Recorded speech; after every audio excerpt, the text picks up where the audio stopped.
देखिए, दिल्ली के उपराज्यपाल वीके सक्सेना ने दिल्ली सरकार के लोकनायक अस्पताल के नए ब्लॉक के निर्माण में 670 करोड़ रुपए की लागत में भारी बढ़ोतरी के मामले की सीवीसी की मंजूरी दी है। इस पर दिल्ली के स्वास्थ्य मंत्री सौरभ भारद्वाज का कहना है कि एलजी का काम दिन रात जांच के आदेश देना ही रह गया है। सौरभ भारद्वाज ने सवाल किया है कि एलजी बताए कि उन्होंने दिल्ली के लिए और क्या काम किया है। विजिलेंस विभाग उनके अधीन है, वह ऐसा इसलिए करते हैं ताकि मीडिया दिल्ली सरकार से सवाल पूछे।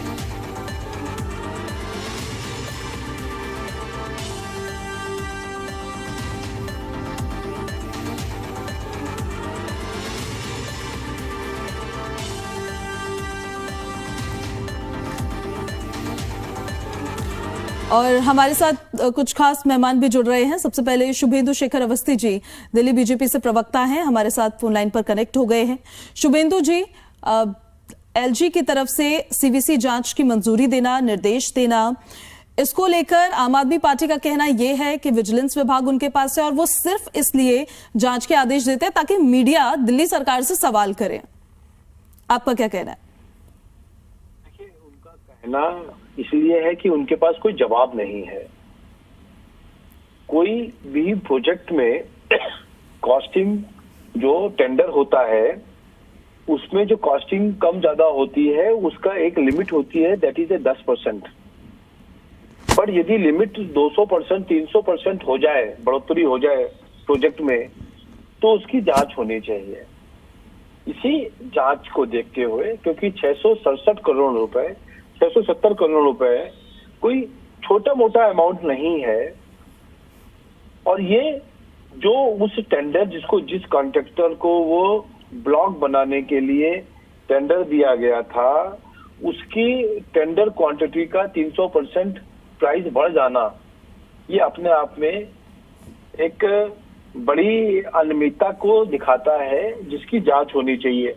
और यदि एक जो सीवीसी के नॉर्म्स है कि यदि कोई भी टेंडर 5% से ज्यादा बढ़ रहा है तो उसको दूसरा टेंडर निकालना पड़ेगा, उसी टेंडर को एक्सटेंशन नहीं कर सकते हैं।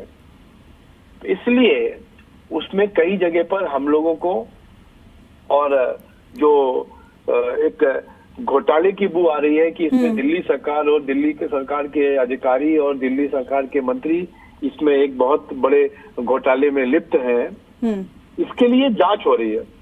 लेकिन इस पर दिल्ली सरकार ये कहती है और दिल्ली सरकार के मंत्री बार बार ये कहते हैं, जहां पे जो दिल्ली की जनता है उनकी समस्या के समाधान की बात होती है, वहां पर तो कोई इनिशिएटिव नहीं लिया जाता है एलजी की तरफ से। लेकिन हाँ, विजिलेंस विभाग उनके पास है तो जांच के आदेश तमाम दिल्ली सरकार के कामों को लेकर वो दे देते हैं, ऐसा उनका कहना है। देखिए, दो चीजें हैं। आप लगातार देख रहे हैं कि दिल्ली सरकार बहुत सारे मामलों में फंसी हुई है। जल बोर्ड का मामला, आबकारी नीति का मामला, दिल्ली में स्कूल बनाने का मामला, दिल्ली में का ये जो भर्तियों का मामला, दिल्ली में डीटीसी का मामला। ऐसे कोई डिपार्टमेंट दिल्ली में नहीं है जहां पे घोटाला ना हुआ हो, और बहुत सारी जगहों पर जांच के आदेश भी दिए गए हैं। अब जांच का आदेश, एक बॉडी है, गवर्नमेंट बॉडी है, वो चेक करती है कि इसमें कोई टेंडर ठीक है कि नहीं है, इसमें गलत तो नहीं हुआ है, कोई आदमी को बिना जो हमारे कानून है उसको ध्यान में रखे हुए किसी को ज्यादा पैसा तो नहीं दे दिया गया है। ये जांच करना सीवीसी का अधिकार है, पहली चीज। तो विजिलेंस का काम है इस सब चीजों को चेक करना और सच्चाई सामने लाना। अब दूसरी चीज कि बाकी काम के ऊपर क्या ध्यान देना। जल, अभी हम लोगों ने पानी की किल्लत देखी और आज भी पानी की किल्लत है, बारिश होने के बावजूद भी। पर उस समय पर भी दिल्ली सरकार ने कोई काम नहीं किया। रोड पे पानी भरा रहा, जो 70 से 90% रोड के अंदर गाद पड़ी हुई थी, नाले भरे हुए थे, उसको सफाई नहीं हुई। इसमें क्या करेंगे यूनिवर्सिटी? दिल्ली सरकार का काम है, पीडब्ल्यूडी का काम है। और उन्होंने एक स्टेटमेंट में कहा, सौरभ भारद्वाज जी ने खुद, कि इस बार दिल्ली में पानी नहीं भरेगा। शैली ओबराय जो मेयर हैं, ठीक है, उनका भी यही कहना था कि पानी नहीं भरेगा, और उसके बाद पानी भरा और 2-2, 3-3 दिन तक पानी नहीं निकला, गाड़ियां खराब हो गई लोगों की। अब ये खुद काम नहीं करें, ऊपर एक्शन भी ना हो और हम विपक्ष के लोग इसको पब्लिक के सामने भी न लाए तो इनका क्या मतलब है? ये सोते रहे। नहीं, वो इनिशिएटिव की और वो जो बात होती है कि एक्शन लिया जाए, कार्रवाई की जाए, कदम उठाया जाए, तो तब भी वो इनिशिएटिव दिखना चाहिए ना, जब दिल्ली की जनता परेशान हो रही होती है। उसको लेकर सवाल पूछते हैं आम आदमी पार्टी के लोग भी और जो आपके विरोधी हैं वो भी पूछते हैं। मैं आपके पास लौट रही हूँ सर वापस। मुन्ना खान जी भी हमारे साथ कनेक्ट हो गए हैं, कांग्रेस से नेता है मुन्ना खान जी। जिस तरह से एलजी के द्वारा सीवीसी जांच की मंजूरी दी गई है, निर्देश दिए गए हैं कि लोकनायक अस्पताल के नए ब्लॉक का निर्माण हो रहा था, 670 करोड़ रुपए की लागत से भारी बढ़ोतरी का ये पूरा मामला था। इसको लेकर एलजी की तरफ से मुन्ना खान जी जो निर्देश दिए गए हैं, आम आदमी पार्टी साफ साफ ये कहती है कि मीडिया आम आदमी पार्टी से या दिल्ली सरकार से सवाल पूछे, इसी वजह से ये निर्देश दिए जाते हैं बस जांच के। कांग्रेस पार्टी इस मैटर पर क्या स्टैंड रखती है? पार्टी का स्टैंड बिल्कुल साफ है। कांग्रेस पार्टी बार बार आवाज उठाई और कांग्रेस पार्टी ने ही 22 जुलाई 2022 को एलजी को पत्र लिखा था। उस टाइम हमारे दिल्ली प्रदेश जुझारू अध्यक्ष चौधरी अनिल कुमार जी थे, पूर्व प्रदेश अध्यक्ष ने लेटर लिखा था जिसके ऊपर कार्रवाई हुई और आज केजरीवाल जी जेल में है। इनके सारे मसले जो है, जितने भी इनके हॉस्पिटल बने हो, फ्लाईओवर बने हो, स्कूल बने हो, मैं समझता हूँ जांच सभी के होने चाहिए। क्योंकि इन्होंने जो एक नारा दिया था कट्टर ईमानदार का, कट्टर ईमानदार के नारे के पीछे जो लोगों को गुमराह किया, जो गुमराह करते हुए जो इन्होंने भ्रष्टाचार किए, मैं समझता हूँ सभी की जांच होनी चाहिए। जितने प्रोजेक्ट 2014 के बाद से दिल्ली सरकार के द्वारा बनाए गए, सभी की जांच होनी चाहिए और हर तय खुलने चाहिए कि किसमें कितना भ्रष्टाचार है। क्योंकि देखिए एक नियम कहता है कि जो टेंडर पास हुए, अगर 5 से 10% उस पर ज्यादा ही जफा भर रहा है तो उस टेंडर को कैंसिल करके दूसरा टेंडर निकालना चाहिए। लेकिन नहीं, ये प्रोजेक्ट को पास करवा करके और जितने भी भ्रष्टाचारी हैं इनके मंत्री, चाहे भारद्वाज हो, आतिशी हो, शैली ओबराय हो, सभी के सभी इसमें लिप्त हैं।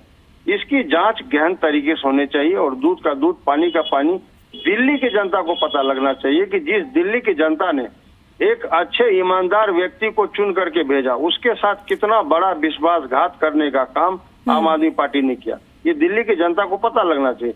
दिल्ली की जनता को ये भी पता लगना चाहिए कि केजरीवाल के कथनी और करनी में कितना बड़ा फर्क है। जब ये सरकार बनने वाली थी, चुनाव के दौरान इन्होंने कई घोषणाएं ऐसे की जो लुभावनी घोषणाएं थी। वो घोषणा आज 8 साल सरकार के बीतने के बाद भी आज वो वादा पूरा नहीं होता नहीं दिख रहा। तो ये सबसे बड़ी समस्या। लेकिन जब मुन्ना खान जी लोकसभा में एक साथ आए, तब उनके भ्रष्टाचारी या तब उनके आइडियोलॉजी से दिक्कत नहीं थी क्या कांग्रेस पार्टी को? देखिए, लोकसभा एक देश का चुनाव था। लोकसभा के चुनाव के दौरान जो एक तानाशाह सरकार थी, हम उसके खिलाफ लड़ रहे थे।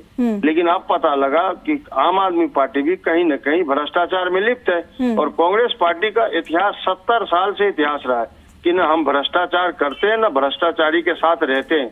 तो हमें अब पता लगा कि भ्रष्टाचारी है तो इंडिया अलायंस में आम आदमी पार्टी नहीं रहेगी? नहीं, इंडिया अलायंस की बात नहीं है। भ्रष्टाचार के साथ कांग्रेस पार्टी नहीं है। सवाल इंडिया अलायंस का नहीं है। इंडिया अलायंस में कांग्रेस पार्टी है, रहेगी, लेकिन भ्रष्टाचार से किसी का समझौता नहीं।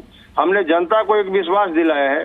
जनता ने चुनाव में पूछा कि क्या आप ईमानदारी से विकास करोगे, तो कांग्रेस पार्टी के कार्यकर्ताओं ने कहा कि आपको 70 साल का इतिहास पता है, हम विकास करते हैं और विकास करते रहेंगे।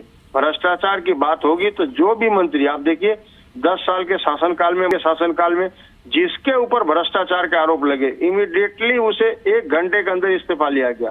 1 घंटे के अंदर उस मंत्री को बर्खास्त किया गया, चाहे ए राजा हो, कनी मोजी हो, एबीसीडी कोई भी मंत्री हो। लेकिन वही भारतीय जनता पार्टी या आम आदमी पार्टी में आप देख लीजिए, मुख्यमंत्री भ्रष्टाचार में लिप्त है, जेल में बंद है, लेकिन इस्तीफा देने को तैयार नहीं है। आज उसे नैतिकता का ध्यान नहीं आ रहा और जो बड़े बड़े वादे करने वाले आपके अभी चैनल पे बैठे हैं भारतीय जनता पार्टी के प्रवक्ता, इनके 17 मंत्री ऐसे हैं जो भ्रष्टाचार में लिप्त है और दोबारा से भारतीय जनता पार्टी ने उसे टिकट दिया, वो जीत करके आए, दोबारा से उसे मंत्री बना दिया। तो शर्म इन लोगों को भी आनी चाहिए कि भ्रष्टाचार से आप समझौता कर रहे हो और भ्रष्टाचार से लड़ने की बात भी आप कर रहे हो। देश के प्रधानमंत्री ने खुले तौर पे कहा कि हम किसी भ्रष्टाचारी को नहीं छोड़ेंगे। आज ये समझ में आ रहा है प्रधानमंत्री ने सही कहा था कि किसी भ्रष्टाचारी को नहीं छोड़ेंगे, सभी भ्रष्टाचारी को भारतीय जनता पार्टी में लाने का काम करेंगे। जी ठीक है मुन्ना खान जी, बहुत शुक्रिया आपका। शुभेंदु जी, आपका बहुत शुक्रिया इन सारी हमारे साथ जुड़ने के लिए।